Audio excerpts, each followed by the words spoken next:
Investor itu sebenarnya mereka udah tahu resikonya. Jadi makanya itu kita waktu menjelaskan bisnis plan kita udah mesti jelasin resikonya apa yang mereka hadapi. Mereka udah harus punya visi dan misi yang sama.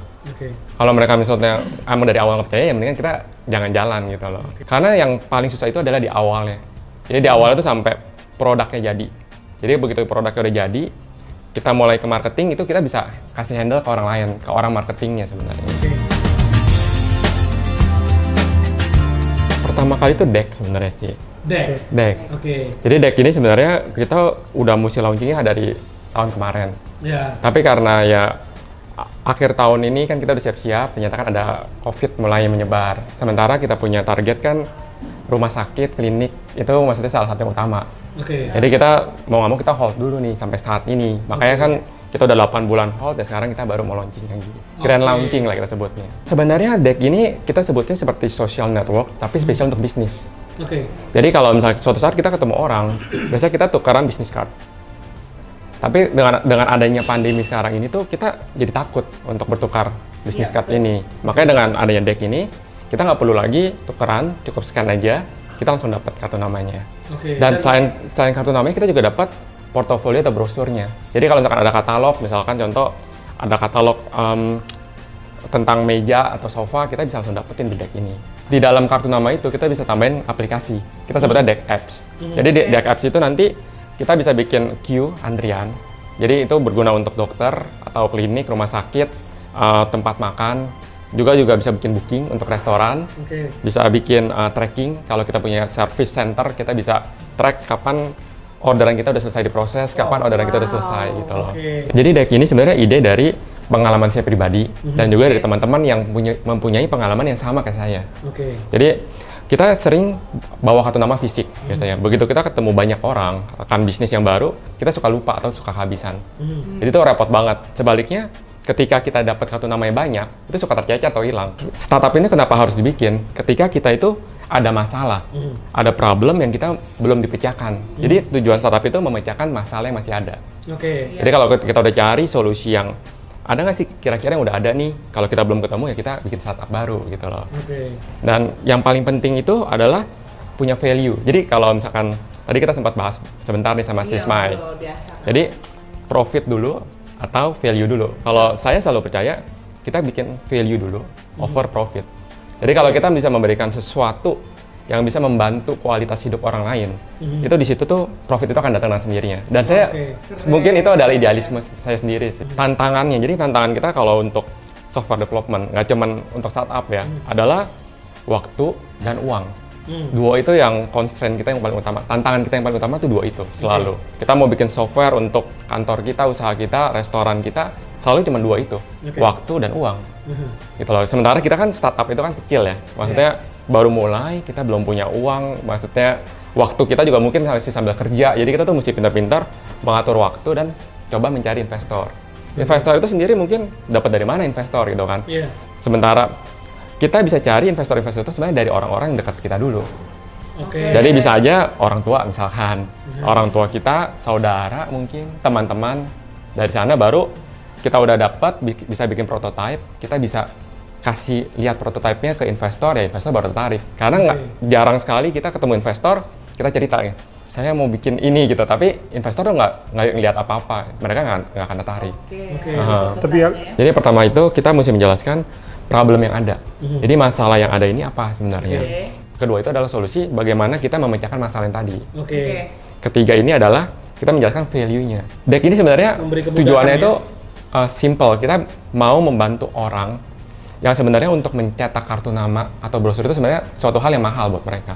Mungkin buat kita beberapa pengusaha, cuma 70.000 lah satu kotak misalkan ya. Tapi buat orang yang masih kecil, pengusaha-pengusaha kecil, bagi mereka itu biaya yang besar. Brosur yang mungkin 1 juta, 1,5 juta itu biaya yang cukup besar buat mereka. Jadi itu konsep awalnya Deck itu sebenarnya itu. Keempat ini adalah marketnya. Jadi tentu aja mesti punya marketnya. Jadi karena ini semua orang dong berarti ya? Betul, semua orang yang punya bisnis maupun yang perlu kontaknya. Yang kelima, ini sebelum profit, kita ngomongin adalah resource yang kita punya dulu. Jadi kita cerita, sekarang ini progres kita udah sampai di mana. Kita udah punya prototype kah? dana yang terkumpul berapa, kita butuh dana lagi berapa, timnya berapa orang, itu kita mesti terbuka. Karena waktu kita ketemu investor, yang sebenarnya yang kita jual itu adalah diri kita sebenarnya. Apakah kita bisa membuat investor itu percaya sama kita? Jadi saya pernah ketemu satu investor yang dibilang, saya nggak peduli kontrak, saya nggak perlu lihat itu. Tapi kalau saya bisa percaya sama kamu, ya saya akan invest di kamu, gitu dia bilang. Jadi saya pasti cari orang yang punya visi dan misi yang sama dengan saya. Jadi kalau kita zaman ngomongin dana, masalah uang, nanti kita akan ada konflik di belakangnya. Cepat atau lambat pasti ada konflik. Karena tujuannya itu lebih ke uang. Sementara saya sebagai creator, sebagai pendiri pasti akan fokus ke value. Karena itu adalah idealisme saya sebenarnya. Mungkin ada orang lain yang concern ke profit, ya mereka mungkin bisa sama-sama gitu. Tapi saya selalu mencari investor yang punya visi dan misi yang sama gitu. Bagaimana memberikan value di atas profit. Investor itu sebenarnya mereka udah tahu resikonya. Jadi makanya itu kita waktu menjelaskan bisnis plan, kita udah mesti jelasin resikonya apa yang mereka hadapi. Jadi waktu mereka taruh uang di kita, ya mereka udah tahu, oke, ini bukan sesuatu yang 100% berhasil. Ada resiko, tapi ada something yang menurut mereka tuh worth it untuk mereka invest gitu loh. Kita bisa memberikan gambaran potensi yang lebih besar daripada resiko ruginya mereka dapatkan. Setelah itu kalau dari saya yang penting itu adalah ngumpulin tim yang solid. Jadi kan kita udah punya tim, kita udah jelasin nih resource-nya, misalkan kita baru 2 orang, misalkan ya, berdua sama teman atau bertiga sama teman. Ya kita mesti membentuk tim yang solid. Karena salah satu kuncinya ya tim yang solid ini kalau menurut saya. Kalau suatu startup ini bisa berkembang atau enggak, ya tim di belakangnya sebenarnya sih. Ya karena saya selalu dari kecil percaya itu kita harus berani bermimpi sih. Jadi ya pertama dari kita punya impian apa yang ingin kita capai, kita bisa fokus, bisa kerja keras untuk mewujudkan impian kita, ya gagal atau berhasil ya bukan masalah gitu loh. Yang penting kita mulai dulu, karena kalau kita nggak mulai kita udah gagal duluan gitu loh. Sementara kalau kita mulai, ya kita ada kemungkinan berhasil. Mungkin kalau saya karena percaya ya kalau sukses itu adalah suatu proses sih. Jadi kalau kita mulai, ya pasti ada hasilnya. Meskipun kita bilang suatu saat belum tentu baik hasilnya, tapi pasti ada hasilnya. Mungkin bukan takut, tapi waktu itu ada kayak rasa tanggung jawab gitu loh. Jadi saya kayak kita udah dipercaya nih, diberi suatu kepercayaan yang nggak semua orang bisa dapatkan, kesempatan.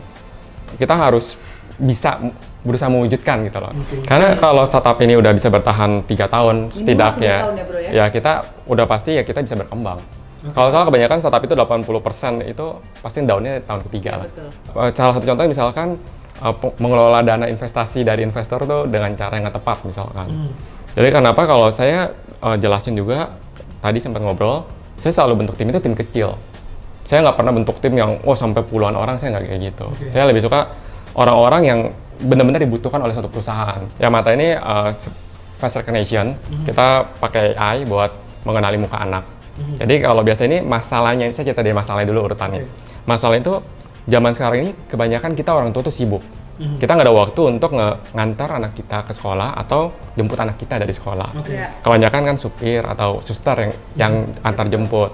Nah, kadang-kadang kita sebagai orang tua tuh takut, anak saya udah sampai di sekolah apa belum sih? Anak saya udah pulang belum sih? Gitu loh. Nah, Mata ini bisa memberikan notifikasi kepada orang tua bahwa anaknya udah nyampe loh di sekolah. Sekarang kita lebih waspada ya, apalagi sejak COVID ini. Ya kalau anaknya panas ya kalau bisa langsung kasih notifikasi ke gurunya. Nih anak ini agak anget nih, kalau bisa ya suruh pulang aja gitu loh. Terus juga berhubungan dengan absensi, kapan anak ini masuk sekolah, kapan anak ini pulang sekolah, juga akses door. Jadi idenya ini sebenarnya gini, kalau di China sebenarnya teknologi ini tuh udah sesuatu yang umum sebenarnya. Jadi mereka udah biasa untuk pasang di sisi-sisi jalan, bahkan sampai nggak cuman muka, tapi cara kita berjalan, suhu mereka udah bisa detect. Kita sebenarnya masih satu langkah di belakang mereka. Cuman sekarang ya sebelum COVID kita sebenarnya udah bikin, kita sebutnya production. Bagian production itu ya produk yang udah siap jual, tapi belum ada suhu, belum ada masker. Karena saat itu kan kita cuma pikir ya anaknya udah datang sekolah, anaknya udah pulang sekolah. Ternyata tiba-tiba nih sekitar bulan 2, bulan 3 nih mulai COVID, mulai expand. Benar. Jadi kita langsung otomatis kalau di startup ini kita sebutnya advance. Jadi kayak pengembangan selanjutnya nih dari production ini kayak udah harus diupdate lagi sistemnya. Jadi langsung kita tambahin masker, kita langsung tambahin suhu. Emang tantangannya semua perusahaan startup itu ya mengalami hal yang sama sebenarnya. Jadi semua orang ya bisa aja bikin produknya sama. Nah makanya biasa saya udah bikin bisnis plan itu jangka panjang. Biasa saya bikin sekitar 5 tahun. Jadi tahun 1, tahun 2, tahun ketiga kita mesti sampai step mana, tahun kelima ini update-nya sampai mana. Gitu. Kita biasa disebutnya analisa tren. Jadi kita tuh ngeliatin tren pasar ini mau gerak kemana sih sebenarnya. Jadi kita bisa mempersiapkan diri lah. Jadi jangan sampai kaget, kok orang udah pada di depan, kita masih ada di titik ini gitu loh. Jadi kita mesti benar-benar ngikutin terus. Dan menariknya, itu juga menjadi kesempatan besar buat startup. Karena kuncinya startup ini sukses apa enggak, setelah tim dan lain-lain yang tadi kita bahas sebelumnya, itu adalah timing. Jadi timing itu benar-benar faktor yang benar-benar menurut saya itu benar-benar penting banget. Startup ini bisa sukses atau enggak. Kita contoh misalkan kayak Zoom, penggunanya sebelum COVID itu 10 juta orang. Sekarang jadi 200 juta orang. Mereka meningkat 20 kali lipat karena timingnya pas gitu loh. Terutama kan kayak si Deck ini kan sebenarnya yang harusnya dari akhir tahun kemarin itu kita udah mulai siap-siap untuk grand launching, akhirnya kita ketunda sampai hampir lebih dari setengah tahun. Sebenarnya kan ya investor juga bertanya-tanya, aduh ini oke, mereka ngerti ada kasus COVID, mereka udah bilang, tapi kan tetap kita harus punya tanggung jawab gitu loh. Jadi makanya sekarang meskipun ya COVID masih ada, ya kita mesti mulai mungkin secara digital kita mulai marketingin Deck ini gitu loh. Kalau saya ya strategi itu, saya sebenarnya kan nggak langsung ketemu satu investor langsung jadi sebenarnya. Jadi biasanya tuh saya cerita ke mereka itu nggak langsung semua. Jadi saya cerita tuh, saya kayak kasih tahapan, misalkan saya cerita 40% dulu partnya, ide basicnya adalah seperti ini.